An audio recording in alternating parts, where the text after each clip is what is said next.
TTD lucky draw పేరుతో ప్రచారం చేస్తున్న ఇద్దరిపై పోలీసులు కేసు నమోదు చేశారు. 399 రూపాయలు చెల్లిస్తే ఫార్చ్యూనర్, ఐఫోన్, టీవీ, బైక్ అంటూ ప్రవీణ్ క్యాసా, సిద్ధమోని మహేందర్ అనే ఇద్దరు యువకులు వసూళ్లకు పాల్పడ్డారు. ప్రమోషన్ కోసం తిరుమల ఆలయం దగ్గర ప్రచారం చేశారు. దీనిపై సినీ నటి కరాటే కళ్యాణి పంజాగుట్ట పోలీసులకు ఫిర్యాదు చేయడంతో ఇద్దరు యువకులపై పలు సెక్షన్ల కింద కేసు నమోదైంది. భారత్ మాతాకి జై. మొన్న 13వ తారీఖు రాత్రి 14వ తారీఖు అనుకోండి, బెట్టింగ్ యాప్స్ ఇప్పుడు లేవులే అనుకునేసరికి కొంతమంది యువకులు ఇన్ఫ్లుయెన్సర్స్ పేరుతో, వాళ్ళకి 1,00,000 మంది ఉన్నారనుకోండి సబ్స్క్రైబర్స్, అదే ఫాలోవర్స్, వెంటనే ఏం చేస్తున్నారంటే ఒక కారు కొంటున్నారు. ఆ కారుని ఒక 5-6 లక్షలకు కొని 400, 399, 199 ఇలా పెడుతున్నారు. బండి గాని, కారు గాని, టీవీలు, ఫ్రిడ్జ్లు చాలా ఉన్నాయి ఈ స్కీమ్స్ లో. ఇలాంటి ఏంటంటే ఇన్లీగల్ లాటరీ. వీళ్ళకి ఎవరిచ్చారు పర్మిషన్?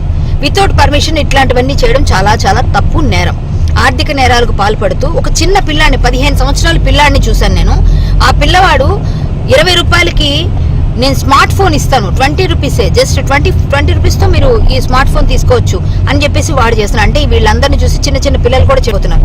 సో ఇంకా నేను ఉపేక్షించేది లేదని. అన్నిటికన్నా ముఖ్యమైన నేరం, ఘోరం ఏంటంటే తిరుమల వెంకటేశ్వర స్వామి గుడి సన్నిధిలో వాడు దర్శనంకి వెళ్ళి వచ్చి 199 రూపీస్ ఎంతో పెట్టి కింద QR కోడ్ ఇచ్చి వాడు వాట్సాప్లోనే మనం కట్టిన తర్వాత డబ్బులు రిసిప్ట్ పెడితేనే వాడు మనకి రెస్పాండ్ అవుతున్నాడు తప్ప ఫోన్ చేస్తే లిఫ్ట్ చేయట్లేదు. చాలా మంది పిల్లలు కట్టారు, బాధితులు ఉన్నారు. ఇలాంటి వాళ్ళు కుప్పలు తెప్పలుగా ఉన్నారు హైదరాబాద్ నగరంలో. ఇంకా వేరే నగరాలకు పాకక ముందే మనం దీన్ని అడ్డుకట్ట వేయాలని తిరుమల తిరుపతి దేవస్థానంలో దేవదేవుని సన్నిధిలో ఒట్టు పెట్టి స్వామి పైన, వెంకటేశ్వర స్వామి ఒట్టు పెట్టి వాళ్ళు చేశారు. ఇవాళ నాకు విజిలెన్స్ అధికారులు కూడా నేను ఫోన్ చేశాను, ఈవో గారికి చేయండి ఫిర్యాదు అన్నారు. మేము మెయిల్స్ అన్ని చేస్తామన్నాము, ఇంకా లేట్ అవుతుంది ప్రాసెస్ అని. ఇక్కడ నేను పంజాగుట్ట పోలీస్కి, థ్యాంక్స్ టు పంజాగుట్ట పోలీస్, నిజంగా చాలా చాలా వెంటనే రెస్పాండ్ అయ్యి వాడిని పట్టుకోవడానికి. ఇప్పుడు ఏదైతే వాడు నిన్న 16వ తారీఖున ఆక్షన్ పెట్టాడో ఆ వెహికల్ సీజ్ చేస్తాము, వాడి అకౌంట్స్ కూడా ఫ్రీజ్ చేస్తాము.